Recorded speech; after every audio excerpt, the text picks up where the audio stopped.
On January 6, 1944, at the 8th Air Force Headquarters in High Wycombe, England, Major General Jimmy Doolittle stood in the office of Major General William Kepner, commander of the 8th Fighter Command.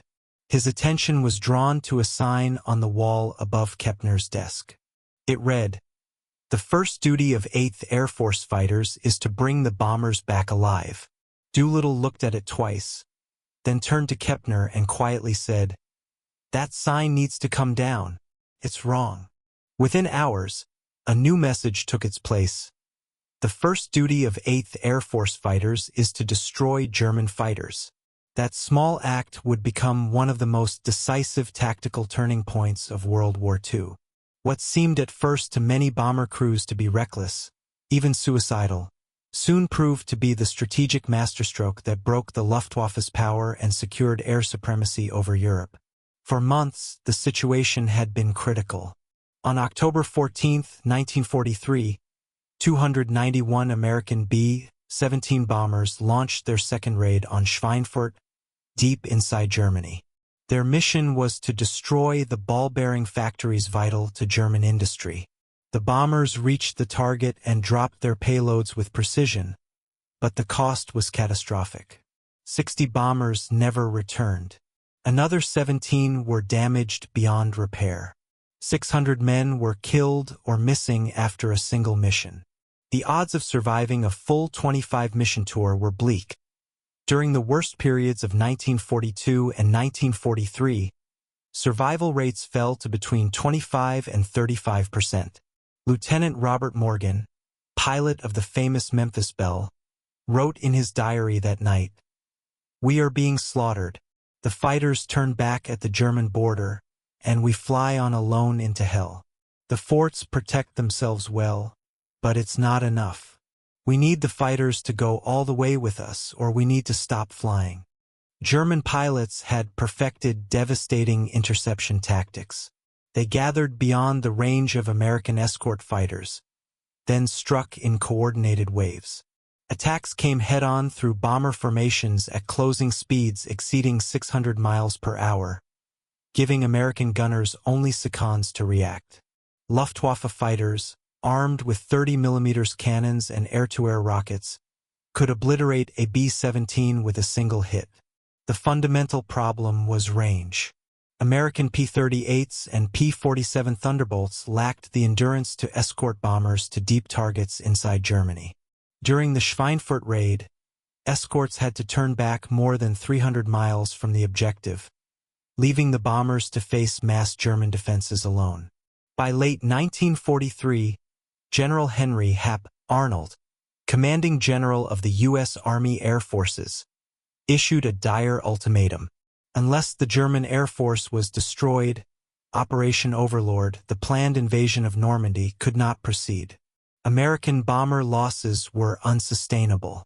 A solution had to be found, or the entire strategic bombing campaign would end. That solution appeared in November 1943 with the arrival of a new fighter, the North American P-51 Mustang. Sleek, fast, and powered by a Packard-built Rolls-Royce Merlin engine producing nearly 1,700 horsepower, the Mustang could do what no Allied fighter before it had managed. With external fuel tanks, it could escort bombers all the way to any target in Germany and back, over 1,600 miles. Cruising at 437 miles per hour, it outpaced every German aircraft. Its supercharged Merlin engine allowed it to perform superbly even above 40,000 feet, where most engines faltered. Captain Chuck Yeager of the 357th Fighter Group described it simply, "The P-51 is faster, climbs better, and turns tighter than anything the Germans have. For the first time, we can go wherever the bombers go, and fight when we get there. This changes everything." But having the right airplane was only part of the solution. The way those fighters were used would determine whether victory could be achieved. The existing doctrine required fighters to stay close to the bombers, flying in tight formations as protective escorts. Their role was purely defensive, to drive off enemy aircraft but never stray far. This approach handed the initiative to the Germans, who could choose when and where to attack. They would dive through the bomber formations at full speed, inflict damage, and retreat before American fighters could respond effectively. Major General Ira Eaker, then commander of the 8th Air Force, had institutionalized this philosophy. A bomber pilot himself, Eaker believed in the bombers' ability to defend themselves with interlocking fields of machine gun fire, while fighters merely provided additional cover. Doolittle saw it differently. Unlike Eaker, he had been a fighter pilot, a test pilot, and an air racer. With a doctorate in aeronautical engineering from MIT, he understood aircraft performance as few others did. More importantly, he understood the psychology and tempo of aerial combat. Doolittle had already proven his daring with the 1942 raid on Tokyo, when he led 16 B-25 bombers launched from an aircraft carrier, an unprecedented feat that earned him the Medal of Honor. Now, as commander of the 8th Air Force, he was under direct orders from General Arnold to solve the fighter problem. On his very first full day in command, January 6, 1944, Doolittle issued a revolutionary order. Fighters would no longer fly defensively alongside the bombers. Instead, they would range freely ahead of the bomber streams, up to 50 miles in front and 25 miles to the sides, actively hunting German interceptors. Once the bombers dropped their payloads, the fighters would not turn home with them. They would instead sweep across Germany, attacking airfields, trains, fuel depots, and any target of opportunity. Their mission was not just to protect bombers, but to annihilate the Luftwaffe entirely. The reaction was immediate and divided. Colonel Donald Blakeslee, commander of the famed 4th Fighter Group, welcomed it. "This is what we've been asking for, freedom to hunt. We're no longer shepherds guarding sheep. We're wolves." But many bomber crews were horrified. Lieutenant Colonel Jim Howard, operations officer of the 354th Fighter Group, explained their fears. "The men flying the forts and liberators think we're abandoning them. They don't understand that killing German fighters before they reach the bombers is better protection than chasing them afterward." For crews who had survived only because of nearby escorts, the idea of those fighters vanishing into the distance felt like betrayal. To them, Doolittle's order was a death sentence written by a general who didn't understand their war. The Germans, meanwhile, entered the winter of 1943-44 believing they were on the verge of victory in the air. Despite 3 years of Allied bombing, German fighter production had actually increased, over 1,000 new aircraft per month. Major General Adolf Galland, commander of German fighter forces, reported to Reichsmarschall Hermann Göring that American losses were unsustainable. "If we maintain this pressure," he wrote, "the Americans will abandon daylight bombing by spring." But Galland's confidence masked a critical flaw. While factories were turning out aircraft, Germany was running out of trained pilots. Attrition was destroying the Luftwaffe from within. By the beginning of 1944, the Luftwaffe's strength existed mostly on paper. Its factories still produced aircraft in large numbers, but most new pilots arrived at the front with fewer than 100 hours of total flight time, less than half of what their predecessors had when the war began. The experienced aces who had carried Germany's air defense through 1943 were dying faster than they could be replaced. Those who remained were overworked and exhausted, forced to fly multiple sorties a day against ever-growing formations of American bombers. In theory, Germany still possessed over 2,000 frontline fighters. In practice, only a fraction were serviceable at any given moment, and the pilots were often too inexperienced to stand a chance in the swirling, high-speed dogfights now raging over Europe. The first true test of Doolittle's new tactics came on January 11, 1944, during a mission to bomb aircraft factories in Ostersleben and Halberstadt. Despite terrible weather and heavy overcast, the 8th Air Force sent 663 bombers into Germany. The bombers' path was shielded by nearly 500 fighters, mostly P-47 Thunderbolts, but with a growing number of the new P-51 Mustangs mixed in. Doolittle's orders were clear. The fighters were to engage German interceptors wherever they found them, without waiting for the bombers to be attacked first. That day, the Luftwaffe threw everything it had into the fight, hundreds of Focke-Wulf 190s and Messerschmitt 109s rising from airfields across central Germany. But this time, they were intercepted before they could even form up. Squadrons of Mustangs swept across the sky in wide, fast-moving arcs, diving on the German formations as they climbed. The engagements were chaotic and brutal, with dogfights erupting at all altitudes. Many bomber crews, watching from miles behind, saw streaks of black smoke spiraling down long before enemy fighters reached them. By the end of the day, American fighters had claimed 55 enemy aircraft destroyed, compared to only 19 bomber losses. A stunning reversal from the disasters of the previous autumn. For the first time, it seemed that the bombers could strike deep into Germany and come back alive. The change in momentum grew more dramatic over the next month.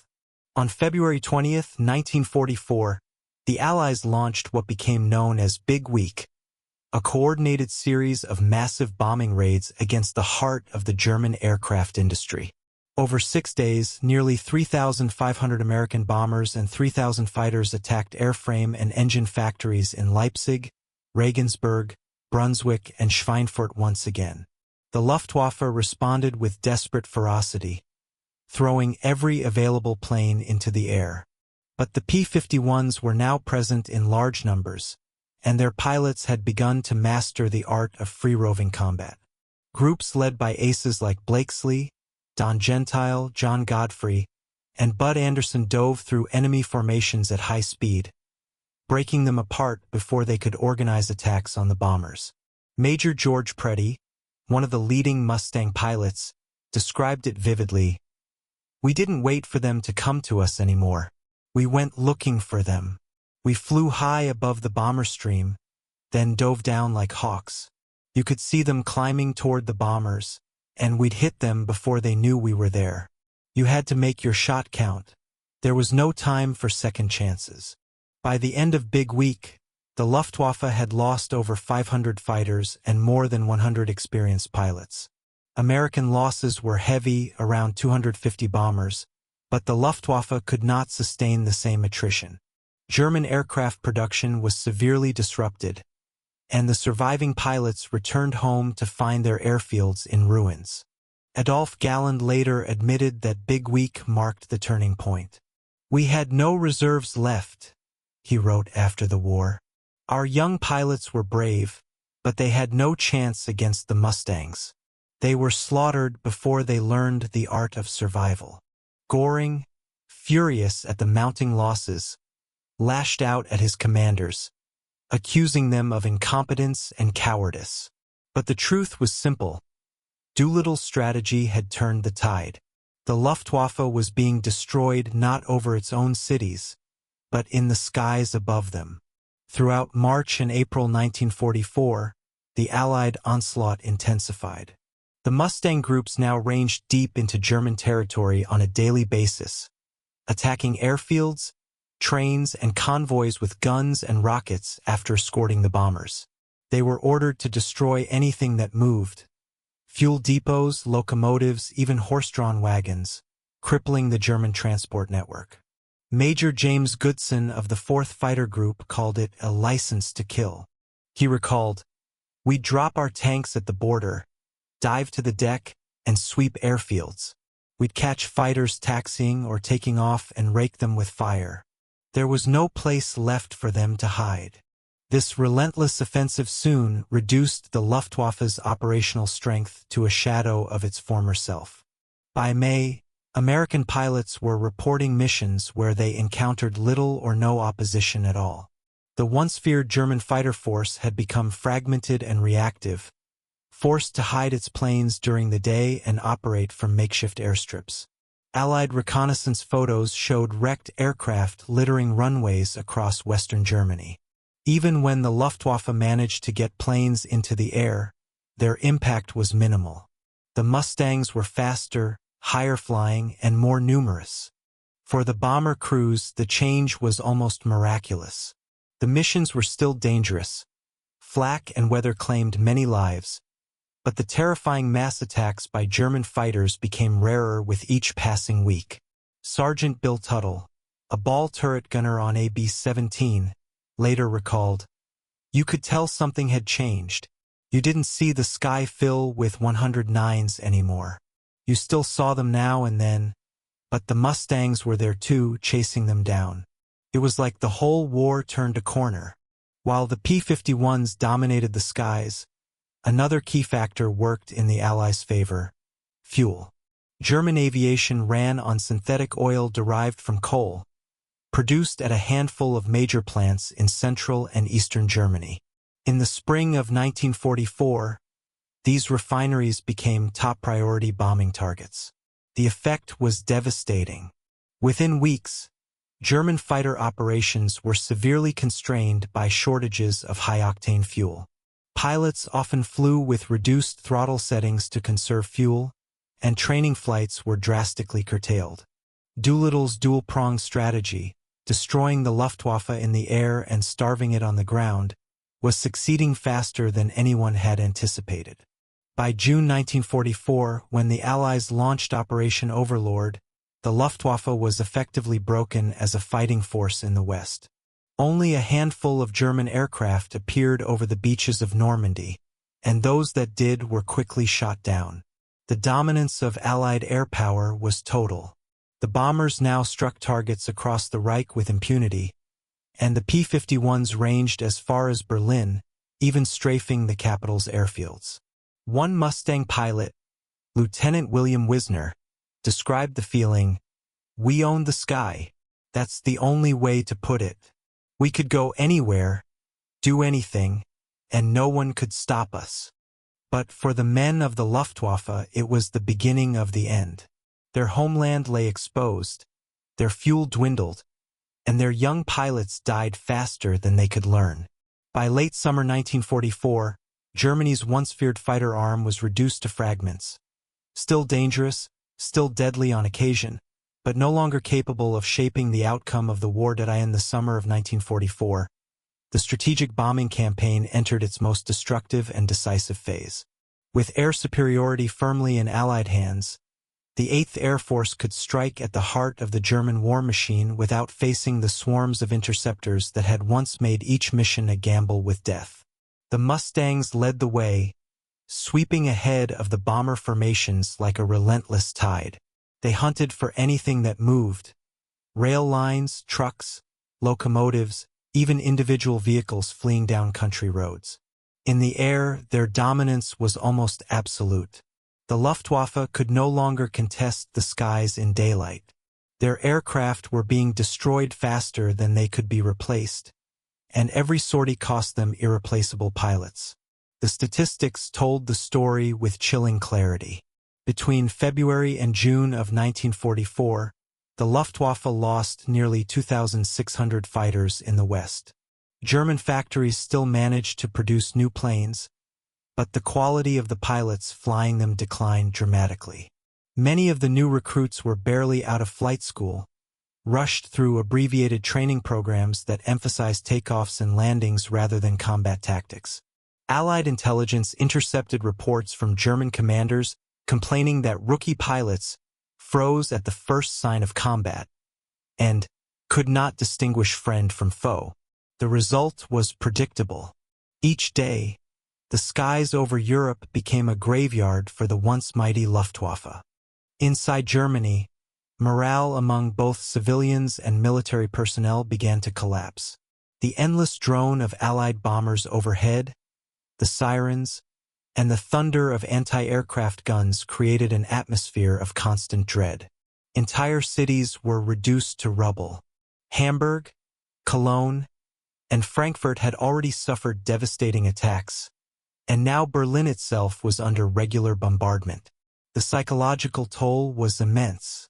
Civilians fled the cities by the hundreds of thousands, clogging rural roads and rail lines, adding to the chaos that crippled Germany's transport network. The regime's propaganda continued to promise victory through wonder weapons, but few still believed it. Even seasoned Luftwaffe officers could no longer deny what was happening.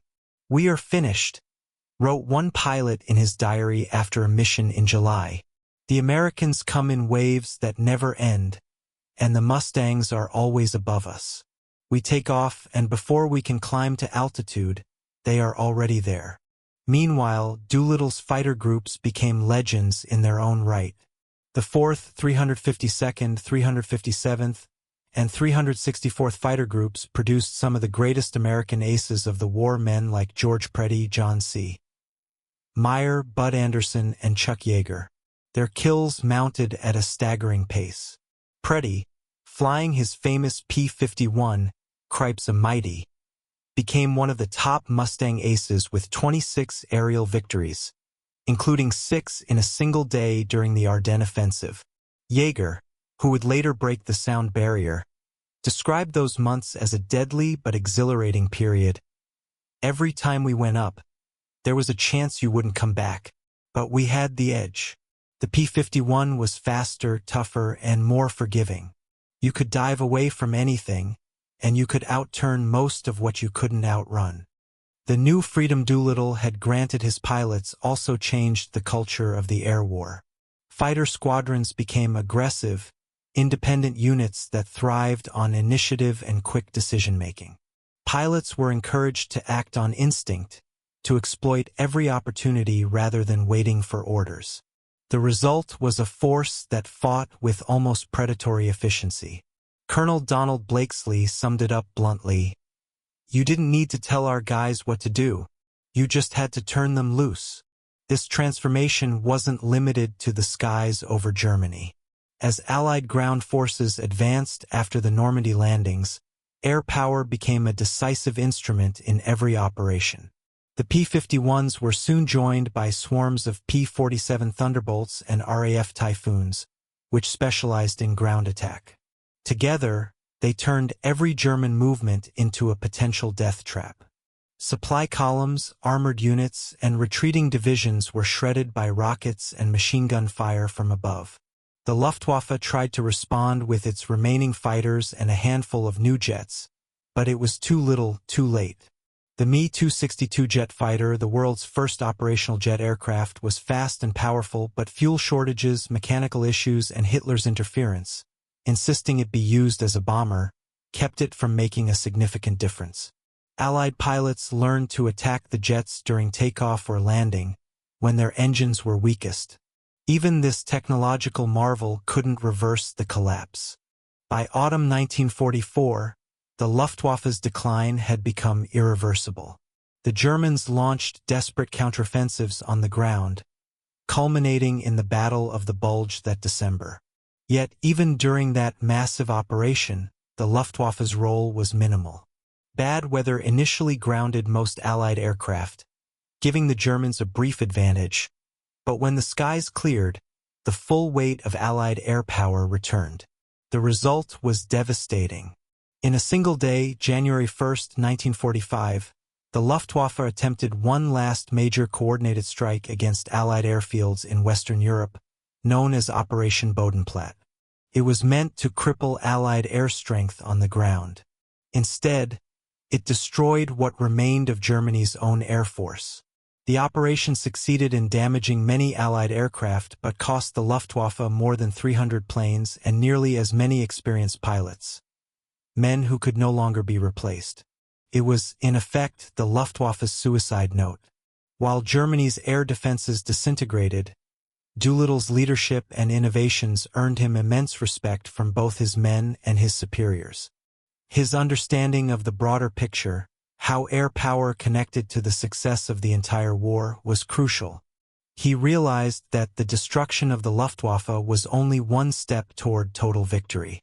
The next phase would be to ensure that air dominance translated into ground success. Every bombing mission, every strafing run, and every escort sortie had to contribute to breaking Germany's ability to resist. By early 1945, that goal was within reach. The strategic bombing campaign had achieved its ultimate purpose: the paralysis of the German war economy. Oil production had fallen by more than 80% since the previous year. The railway system was in shambles, factories lay in ruins, and transport of supplies to the front lines was sporadic at best. Even tank production, which had briefly increased in 1943 and early 1944, now fell sharply as resources and skilled labor ran out. The once formidable Wehrmacht was forced to fight on starvation rations, short of fuel, ammunition, and even spare parts. The effect on German morale was profound. Pilots who once believed in the invincibility of the Luftwaffe now faced missions they knew they would not survive. Many took off knowing their fuel would barely get them home. Some deliberately rammed Allied bombers in suicidal desperation, an unofficial practice known as ramcommando. Others simply refused to fly. The collapse of discipline and morale reached even the highest levels. Adolf Galland himself clashed openly with Göring, accusing him of betraying the fighter arm and failing to understand modern air warfare. "You have destroyed your own air force," Galland told him. "You have made it impossible for us to win." Göring responded by stripping Galland of his command. Even as the Luftwaffe crumbled, its remnants fought with ferocity. Young German pilots, many still in their teens, climbed into their cockpits with courage born of despair. Against the disciplined, battle-hardened Mustang squadrons, they had little chance. American ace Bud Anderson later reflected, "You almost felt sorry for them. They were just kids. They came at us head-on because that's what they'd been told to do, and they never learned anything else. We were killing them faster than they could learn how to live." By the beginning of 1945, the skies over Germany were no longer contested. They were conquered. The P-51s roamed freely from the Rhine to Berlin, striking anything that moved, ensuring that the German army could neither retreat nor resupply. The air war that had begun as a desperate defensive effort had transformed into a total, unrelenting offensive. The final chapter of the Luftwaffe's destruction was about to be written. By early 1945, Germany's skies, once alive with the roar of Luftwaffe fighters, had grown eerily quiet. The American bomber streams now flew almost unopposed, stretching for miles across the gray winter sky, their contrails weaving a white web above the dying Reich. Below, cities lay in ruins: Dresden, Leipzig, Stuttgart, and Nuremberg, burned-out shells of what they had been only 2 years before. The thunder of Allied bombers had become an inescapable part of daily life in Germany, the sound of defeat closing in from above. Even the most loyal followers of Hitler could no longer deny the reality. The Luftwaffe, once the pride of Nazi power, had ceased to exist as an effective fighting force. In the first months of 1945, the remnants of Germany's fighter arm attempted to regroup. A few elite units were equipped with the revolutionary Messerschmitt Me-262 jet fighter, which could reach speeds exceeding 540 miles per hour, nearly 100 miles faster than any Allied piston-engine plane. In the hands of experienced pilots, it was a deadly opponent. Allied crews quickly learned to fear its sudden, slashing attacks. But as with so many of Germany's late-war wonder weapons, the Me-262 came too late and in too few numbers to change the outcome. Fuel shortages, lack of spare parts, and the relentless bombing of airfields and production facilities meant that many jets never left the ground. When they did, Allied P-51s were waiting near their bases, attacking during takeoff and landing when the jets were most vulnerable. Even this technological leap could not reverse the destruction already wrought by Doolittle's relentless campaign. The Mustang pilots of the 8th Air Force continued their mission with grim efficiency. By this stage, most sorties over Germany encountered little organized resistance. Instead, the P-51s were assigned to seek out the remnants of the Luftwaffe wherever they hid, destroying aircraft on the ground, strafing airfields, and cutting off the last lifelines of German transport. Railroad yards, truck convoys, and fuel depots were reduced to burning wreckage. Lieutenant Colonel John Meyer of the 352nd Fighter Group described the feeling of those missions. "You didn't go up looking for a fight anymore. You went up to erase what was left," The German Air Force was gone. What we faced were fragments, flying because they had nothing else left to do. In the spring of 1945, the air war reached its final crescendo. Allied air power was now so overwhelming that entire German divisions could be pinned down or destroyed from the air before ground forces even engaged. Pilots flew multiple missions a day, hitting targets deep inside Germany's collapsing lines. In March, as Allied troops crossed the Rhine, the Mustangs and Thunderbolts maintained constant patrols overhead, cutting off every attempt by the Wehrmacht to retreat or regroup. Supply trains were obliterated, bridges shattered, and roads littered with the wreckage of trucks and tanks. German resistance on the ground weakened not only because of lack of manpower but because air superiority had stripped it of movement and supply. Meanwhile, Doolittle's leadership had made him one of the most respected figures in the Allied command structure. Unlike many senior officers, he visited airfields regularly, speaking with pilots, mechanics, and crews, listening to their concerns and sharing their hardships. His reputation for calm under pressure and his understanding of airmen's needs earned him enduring loyalty. Many of his men viewed him not as a distant general but as one of their own, a flyer who had simply risen through the ranks.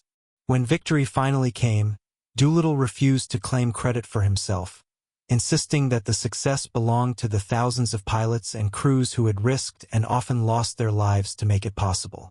By April 1945, Allied bombers could strike anywhere in Germany without serious opposition. The once terrifying flak batteries still fired from below, but the fighter threat was virtually gone. Luftwaffe records from that month reveal the grim reality.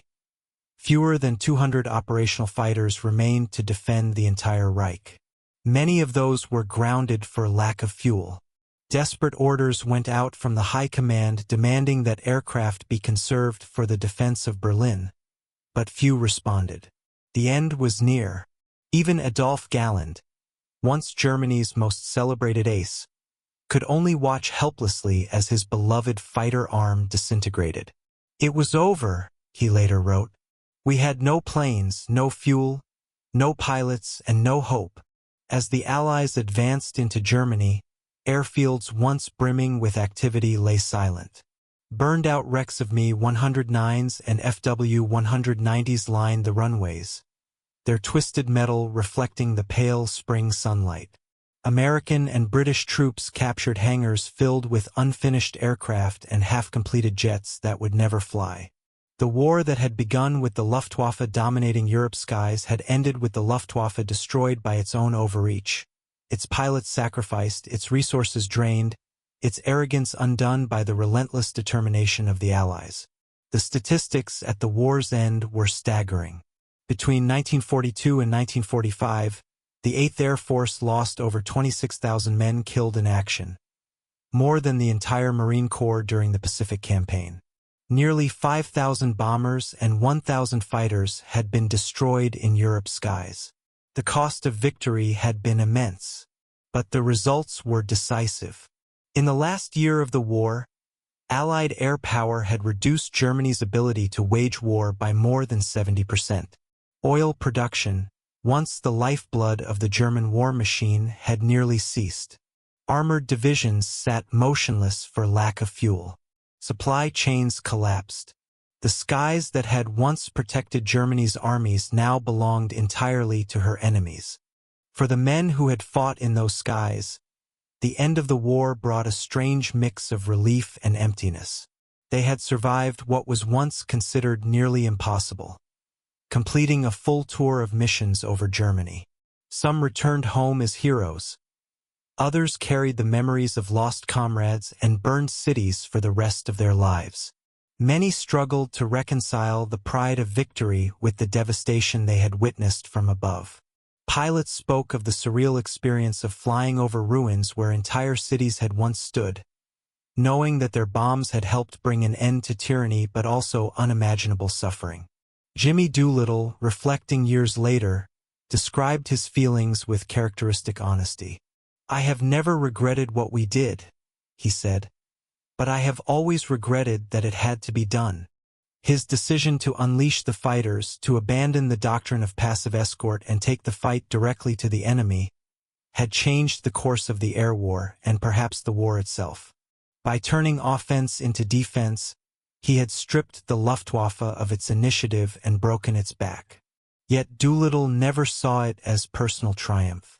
Wars are won by the courage and sacrifice of ordinary men, he said. My job was simply to let them do it. When Germany finally surrendered on May 8, 1945, the P-51 Mustangs of the 8th Air Force still flew patrols over Europe, their silver wings glinting in the spring sunlight. There were no more enemies to fight, no more bombers to protect, only the quiet satisfaction of a mission completed. In a few months, the squadrons would stand down, their aircraft mothballed or sent home. The men who had flown them returned to civilian life, carrying with them the knowledge that they had witnessed and shaped the decisive air campaign of the century. The sign that had once hung on Kepner's wall in 1944 was long gone, replaced by Doolittle's simple command: the first duty of 8th Air Force fighters is to destroy German fighters. It had been more than a change in words. It was a change in philosophy, in spirit, in the very nature of modern air warfare. The Mustangs and their pilots had fulfilled that duty completely. By destroying the Luftwaffe, they ensured not only the survival of the bombers but the success of the entire Allied war effort in Europe. The skies belonged to them now, silent and free, their victory written in contrails that stretched from the English Channel to the ruins of Berlin.